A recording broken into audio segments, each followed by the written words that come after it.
The topics and opinions expressed on the following show are solely those of the hosts and their guests and not those of W4WN Radio, its employees, or affiliates. We make no recommendations or endorsements for radio show programs, services, or products mentioned on air or on our web.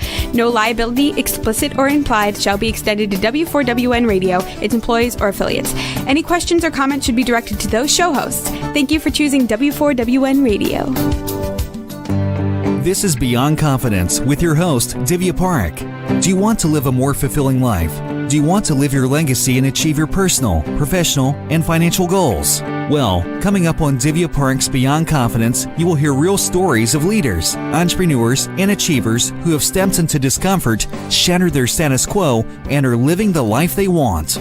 You will learn how relationships are the key to achieving your aspirations and financial goals. Moving your career or business forward does not have to happen at the expense of your personal or family life, or vice versa. Learn more at www.divyaparekh.com, and you can connect with Divya at contact@divyaparekh.com. This is Beyond Confidence, and now here's your host, Divya Parekh. Hello. So thrilled to be here with you. I love being with you.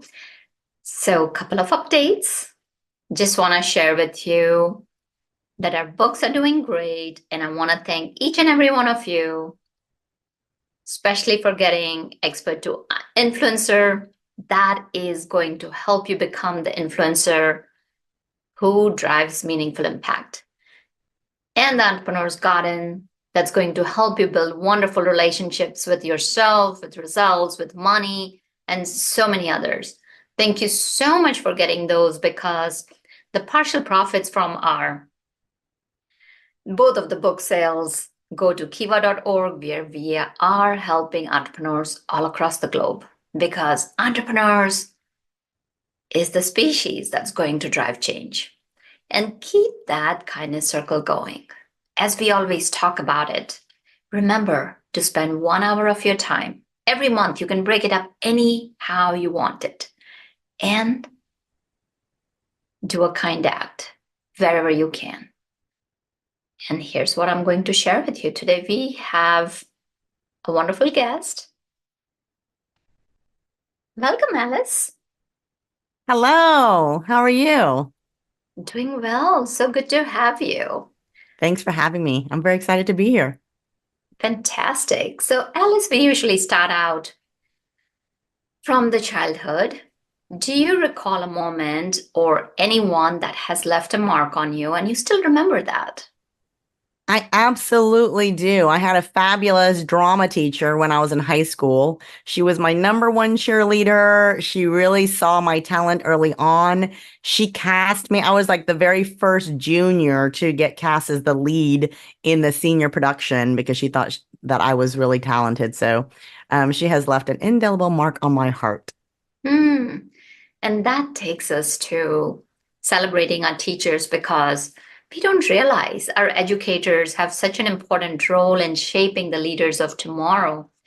So as you mentioned that, you had interest in theater, but as you grew, what were your interests and where did your life take you? Yeah, so I started off really loving theater from the time I was maybe 7, and I wanted to become an actress from very, very early on. So I continued that dream through high school. I was on the speech team, and then I was in the theater department my junior and senior year. I went on to get a degree, a BFA in acting. And then a few years after that, I went on to work on my master's in directing. Oh, wow. And then in 2000, I moved to San Francisco to follow my dream of becoming a director, and very quickly became artistic director for a theater company called Three Wise Monkeys Theater Company here in San Francisco. And I was also working as a graphic designer for the American Red Cross. Then I did that for several years and eventually did some freelance work as a graphic designer, and then moved on to work in startups in San Francisco. So I worked for 5 years in 2 different startups. And then alongside that last startup experience, I started my business as a mediator and a negotiation coach. And here I am today. Oh, wow. So let's kind of rewind back and go back to the theater days where you were directing and you were graphic designing. What was it like? Because so many times, people are curious that people know that an artist's life can be full of struggles, and there is this perception from outside, right? Like, especially if you're not an artist. I mean, people can be artists in their own rights in different areas, but since you're in acting, can you share with us what was that life like? When I was an actress, it was theater, not film. There weren't as many Asian actors, and they weren't, so there weren't that many Asian roles, and there also was limited opportunity to be cast, like where they do blind color casting and they might cast an Asian person to play one of the main characters in a play. So it was very, very difficult. It was in the early to mid 90s that I was in the theater. So no matter how good I was, a lot of times they would just be like, you're the wrong race.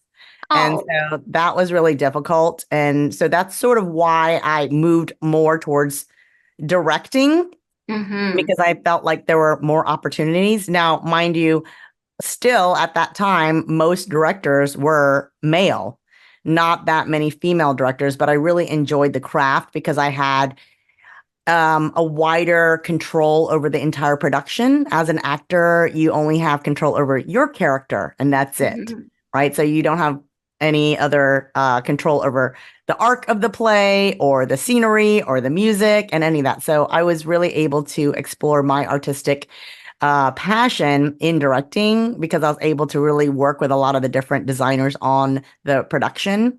And I really dabbled in acting and directing and producing, and I did a little bit of playwriting. So I wrote one play, and that play actually made it from San Francisco. It got produced here first, then it went to Hawaii and got produced there, and then it made it all the way to Scotland to the Edinburgh Fringe Festival. So that was really exciting. Of course, that is really, really exciting. How did you feel about that? It was really special. It was kind of like having your baby grow up and then your baby starts traveling by himself or herself. And you're like, oh my goodness, I hope it's okay. So I didn't get a chance to go to Scotland to watch the show. So I just heard about it. But it really was like your child had grown up and, flown the coop. So that was really, really cool. And it was really interesting to see the life of its own with the play because I had produced it in San Francisco and then forgotten about it. And then a friend of mine went to a conference and she knew about my play. So when they were talking about the World War II history, she chimed in and said, oh, I have a friend who wrote a play about this particular part of history. And she told these people about it. And one of the ladies at the table said, I would like to meet her because I would like to get a copy of her play to use for my high school students as just academic, practice, right? And so initially when I was contacted by this person in Hawaii, she wasn't looking to take it to Scotland. She was looking to use it for school purposes. And she read my play, fell in love with it, went to Scotland a year earlier and said, I wonder if this will be a good play for the Fringe Festival. And then she determined that it was. So they spent 1 year raising money and performing it throughout the island of Oahu so that they could get all the kids all the way over to Scotland to perform the play. So it was really very interesting to see a play take a life of its own and sort of jump up and go and meet people and then all of a sudden get produced with zero to no effort on my part. Oh, nice. And see, that's the beauty of it, that in seeds of today lies the possibilities of tomorrow. And what's amazing is that you wrote it and then it took a life of its own, and you described it so beautifully about seeing your baby grow and letting it go. So as you were writing, I'm sure you had your assumptions and perceptions as to how the characters need to act and all that. So as you mentioned, that actors can only control their character, and I'm sure that all actors want to give their own twist. So how did that play out as you were producing that play? So I actually did not direct it. So you can direct your own plays, but in the theater world, it's really encouraged that you, as a playwright, you don't direct your own play, specifically because of what you're talking about. because as I'm writing it, I have my own thoughts and ideas of how the characters should be. And you really want to give the actors a bit more freedom so that they can interpret the characters on their own. And sometimes it can like cause friction if they're not doing it the way that I envisioned it. And so you're just too close, right? It's too close. Yeah. It's your baby. So you want to step away. So as a playwright, even though I produced it, I did not direct it. And so I released the reins. That is something that is very difficult for a lot of playwright directors to do, to be able to say, okay, I've written it and I'm going to step away and let someone else direct. But I felt like it was the right thing to do for me, because I did not want to clash with the actors. They might not perform it the way I have it in my head, but to me, that was part of the process. It's part of the process to let it go, let it have a life of its own. And even if some of the people are, performing it differently than the way I envisioned it, it's okay. It makes perfect sense. And so as you mentioned that, you directed also after that, what were the lessons you learned and what was it that made you leave the theater area? Well, the easy answer to the second question is I had 2 kids. I actually spent the first 3 years of my older son's life still directing. So I was directing with a newborn. I was breastfeeding him on set. I would just cover myself with a blanket and just be directing with a baby who's breastfeeding. But when you have 2 babies, that becomes like an impossibility. I literally would bring the little playpen and put the playpen down in the corner of the stage, put my 1-year-old, 2-year-old, 3-year-old, as he got older, I would put him in there and I would direct. But, in the theater, people love what they're doing. And so they're dedicating whatever time they can. And so if you're doing a small theater, most of the people have full-time jobs. And so the rehearsals take place in the evenings from like 6 to 10 or 7 to 10. And so once you have kids and you're supposed to spend time with them, that is not possible anymore. So that's the quick answer to why I left the theater. And in terms of what did I learn as a director, I learned really how to communicate in a way that I could get the actors to give me the performances that I wanted without giving them a line reading. So for those of you who are not in the theater world, a line reading is saying, hey, Divya, can you say the line like this? And you want someone to exactly mimic your intonation, the way you're saying it. But it's really not a good way to direct, because you want the actor to really create an inner life and an inner motivation and objectives so that the lines come out the way you want to hear them. But you have to really work hard, because just giving them a line reading is a shortcut, and it really erases all of the rich inner work that they have to do for themselves as an actor. And so as a director, you want to be able to communicate, hey, imagine this or imagine that, and how would you feel? And so you really want to help them craft the inner life of that character so that the lines come out authentically and they come out the way that you want to hear them. So you're helping them step into the character, and it's a beautiful form of negotiation where so many times we don't understand that piece, but it's about influencing others without pushing them or without. So you are directing, but you're not directing. Exactly. You're not being directive. Exactly. You're not being directive, but you're directing a show so that the performances come out the way you envisioned without you telling them how to say the lines. That's beautiful. It's about creating that space so that that actor can grow, that character can come to life, because as you mentioned, that actors or actresses, they have that area only of control. So you have to let it go, and then still have that balance where you can share your vision with them. And so that your vision is coming to life. Would that be fair? Yes, definitely. And I also learned that I was very good at casting. So I feel like I missed my calling in this life as a casting director. I really was able to cast even unusual combinations of actors. Sometimes the playwrights that I worked with questioned my choices early on, saying, are you sure? What are you doing? For example, I had one, it was a very fantastical play where one of the characters was a spider. And so the playwright was envisioning someone with like really thin body and dark hair, so that when they walk in, they look like a spider. And so I cast someone who looked like an angel. It was a round woman, and she had fair skin and blonde hair. And he was like, she doesn't look spider-like whatsoever. What are you doing? And I said, trust me, she's going to be fantastic. And he said, she looks more like an angel than a spider. And then I directed it. And then he came back and he said, wow, you picked the right person. She made that character come to life. And so I'm really able to see like the potential of the actors early on when I'm doing a lot of the auditions. And so that's something that I learned there. Yeah, that's so beautiful. And did any of your kids pick up any of your acting or directing or any of those artistic talents in the theater area? So my kids did not, but my nephew actually is interested. And it's funny because my brother is not a theater person. So I believe it just jumped over to my nephew.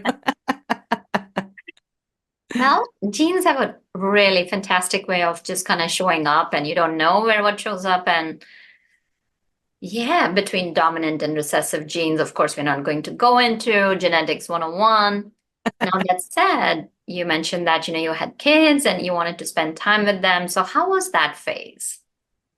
The phase, let's see. So I was very lucky. So early on, before I ever became a negotiator, before I ever studied how to negotiate, I was already very passionate about the things that I wanted. And so I sort of figured out without much education in the world of negotiation, how to negotiate. So around the time that I was transitioning from leaving the theater world and really trying to raise my children, I had a full-time job and they laid everyone off. They laid the entire company because they were moving everyone to the East Coast where the real estate was cheaper and the personnel were cheaper, right?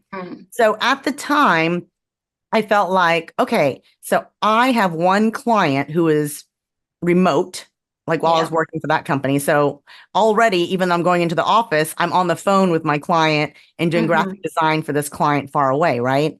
And so I thought, why don't they just hire me to work from home? Because there are many benefits. They don't have to pay for an office space for me. They don't have to retrain someone. The current client is already happy with my work. So I had a long list of like reasons why it was a good idea. And this was the time that I was having small children. I had two small kids. And so working from home would be ideal for me, right? Because then I'm at home with my kids all the time.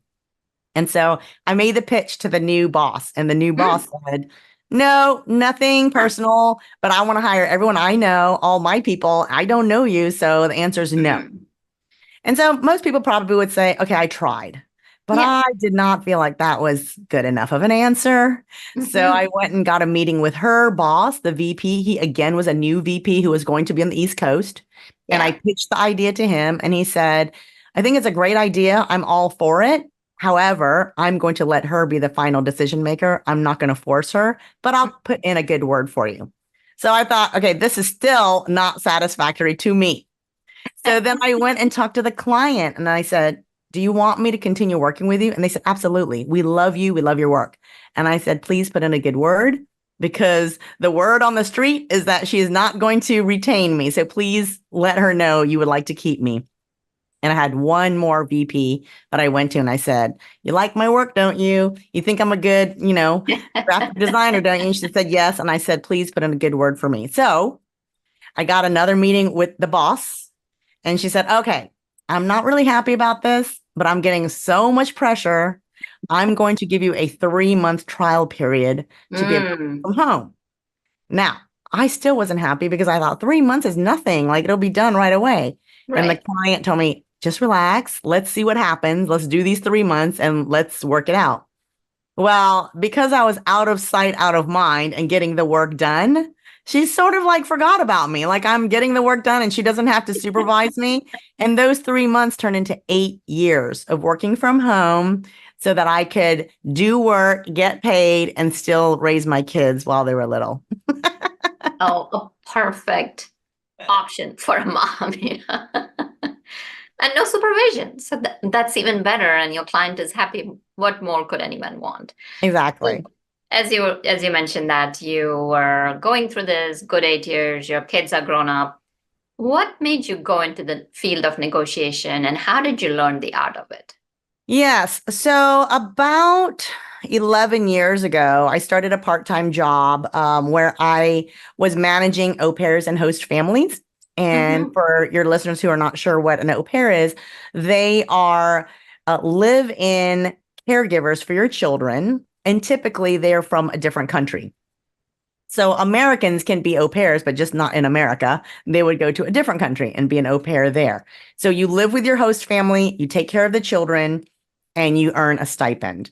And so I was an area director for a group of au pairs and host families. So what that means is I'm managing them, I'm answering their questions, I'm their support person.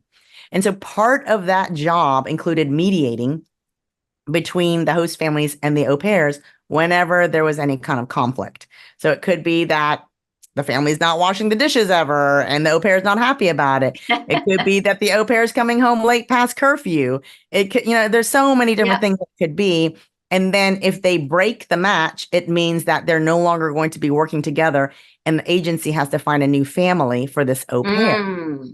But before breaking the match, we always try mediation.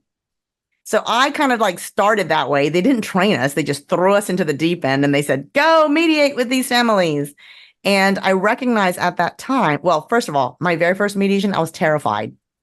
I'm like walking up to their door because it's happening in the host family's home where the conflict is taking place.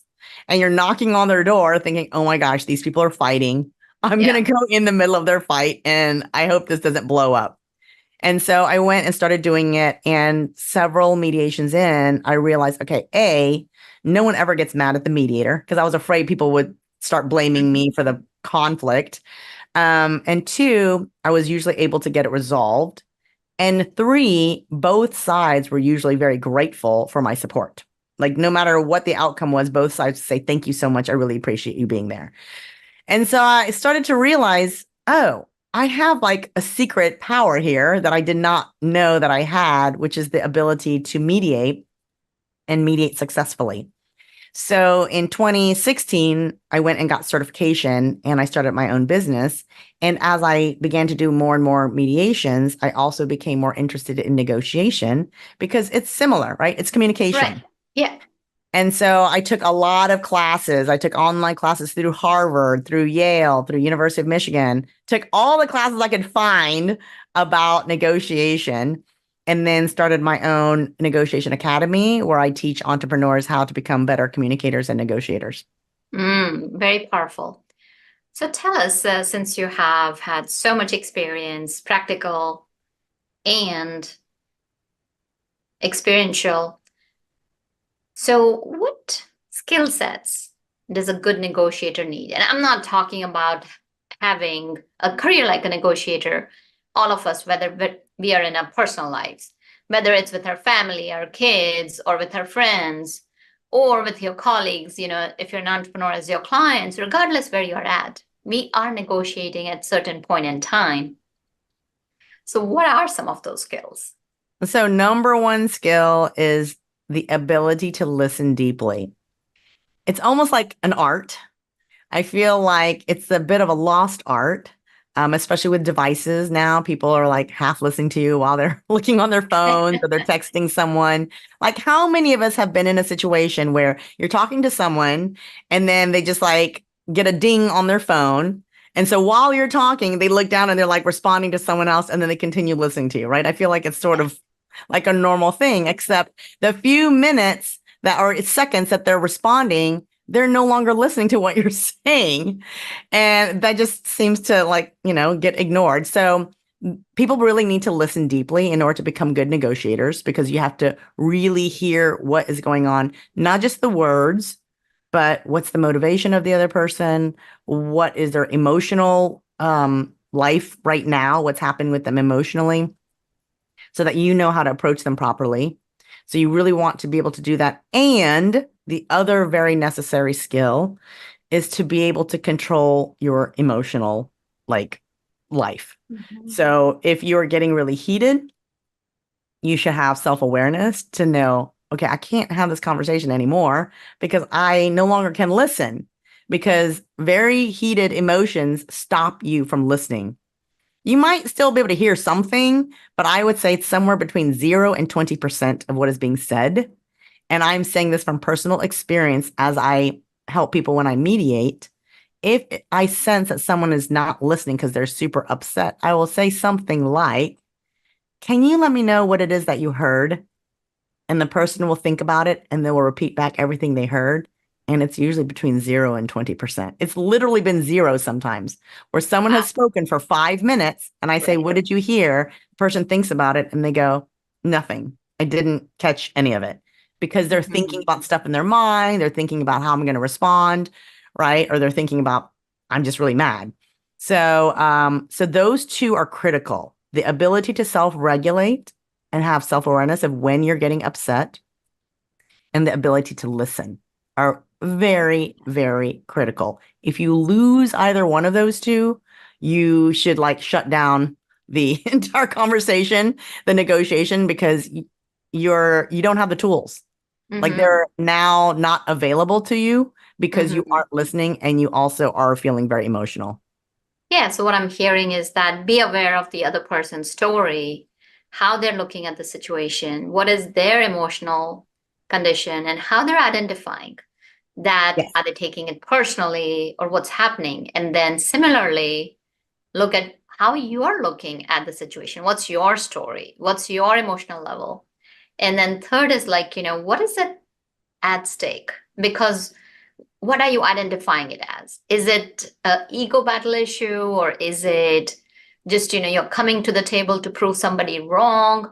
It's about, when you talk about that self-emotional regulation, it's calm down, look at the situation objectively, and listen to what the other person is saying. Yes. And so if you have the strategies to be able to calm the other person down, if you have the strategies to be able to calm yourself down, you will have more success at listening deeply.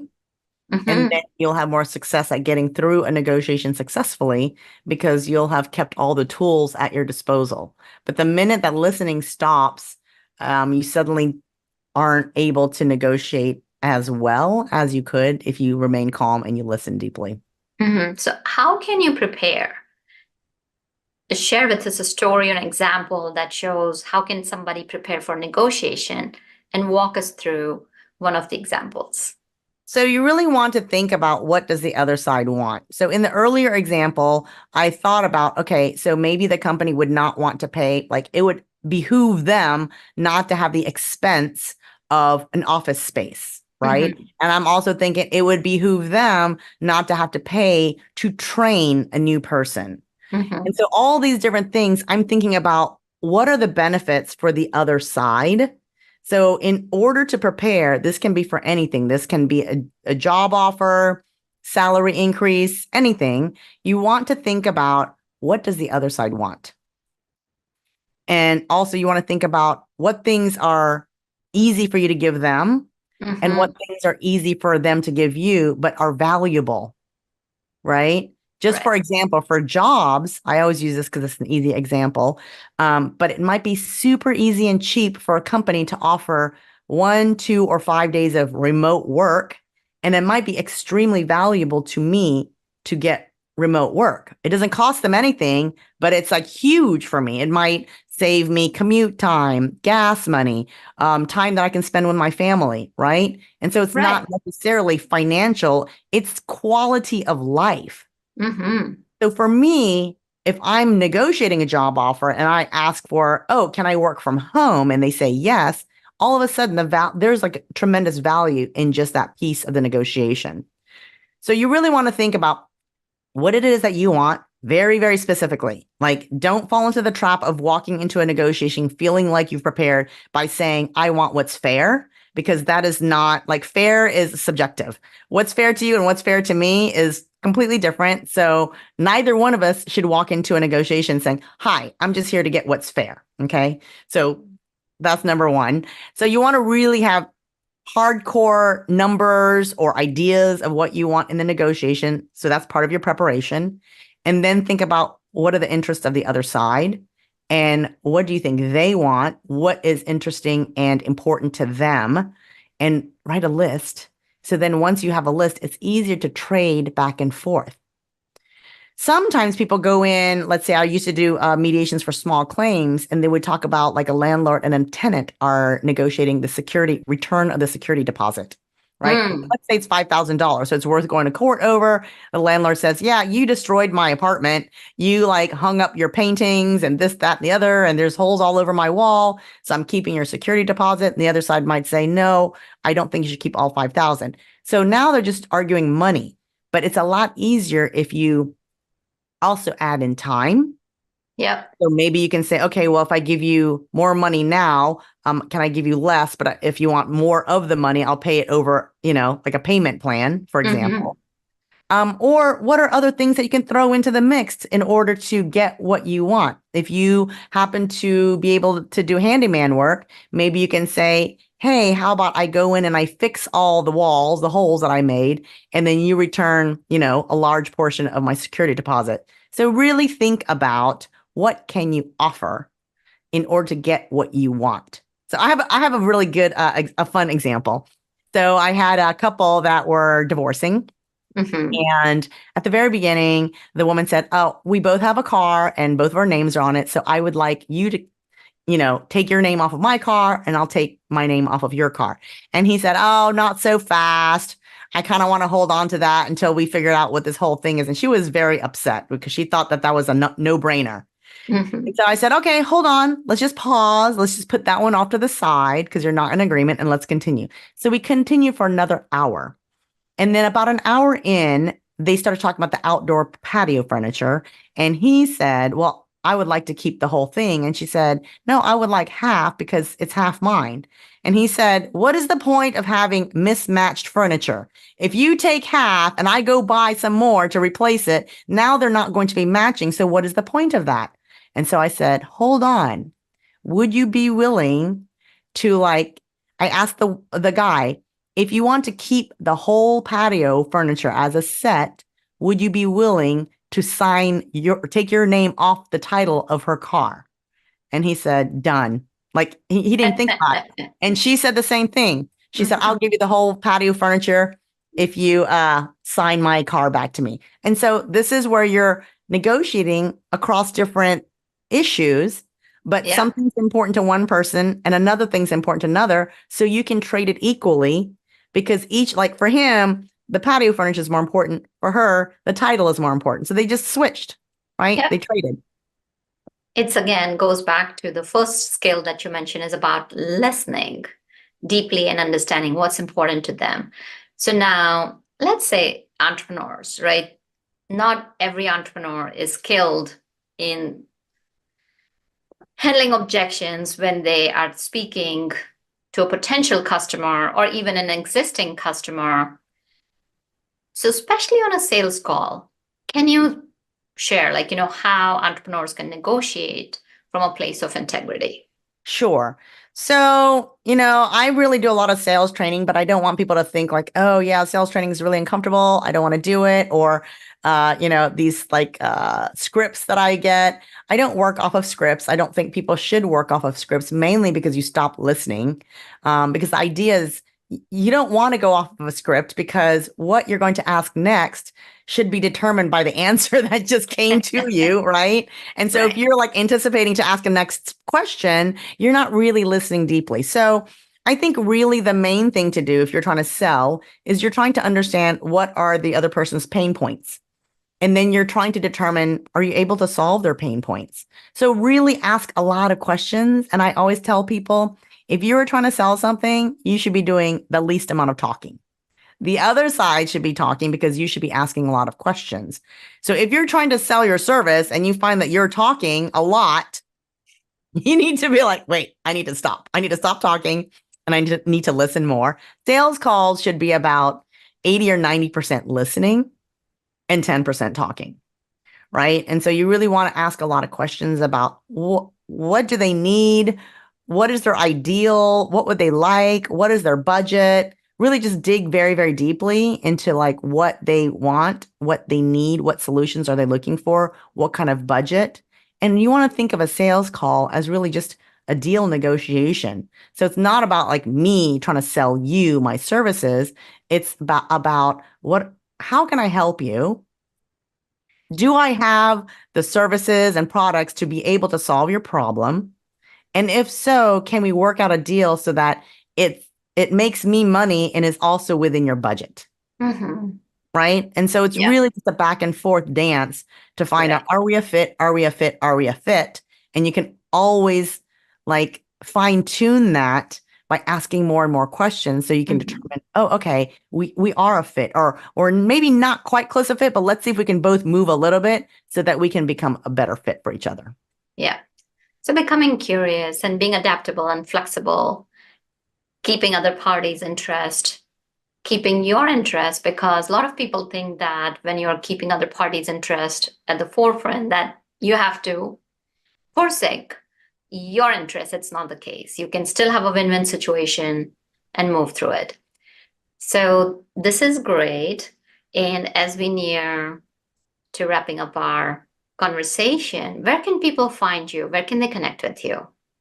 So they can find me on LinkedIn, and they can also connect with me at Shikina Negotiation Academy. So my last name is spelled Shikina, ShikinaNegotiationAcademy.com. And they can also shoot me an email or a message on LinkedIn. I'll have all of that in the show notes for you. Okay, fantastic. So it was wonderful having you on the show. Any last words? This was lovely. Thank you so much for having me. I always am very happy to share my passion and knowledge for negotiation and mediation in the hopes that it can empower people to go after what they can get. And I think the last bit of wisdom I'd like to offer to your listeners is always ask for it, right? You're not going to lose anything by asking for it. You got to ask for what you want. And you're not going to get a discount or you're not going to get a deal if you don't ask for it. So always ask, and everything is negotiable. Yeah, so true, so true. So thank you, Alice. It was wonderful having you on the show. And thank you, listeners, for joining us, because you know that without you, the show would not be possible. You are the life and soul. Reach out to us. Let us know how can we help you. Who else can we bring so that you can live the life you deserve and want. And thank you, Juan, for making the show technically possible. So be well and take care until next time. Thank you for being part of Beyond Confidence with your host, Divya Parekh. We hope you have learned more about how to start living the life you want. Each week on Beyond Confidence, you hear stories of real people who have experienced growth by overcoming their fears and building meaningful relationships. During Beyond Confidence, Divya Parekh shares what happened to her when she stepped out of her comfort zone to work directly with people across the globe. She not only coaches people how to form heart connections, but also transform relationships to mutually beneficial partnerships as they strive to live the life they want. If you are ready to live the life you want and leverage your strengths, learn more at www.divyaparekh.com. And you can connect with Divya at contact@divyaparekh.com. We look forward to you joining us next week.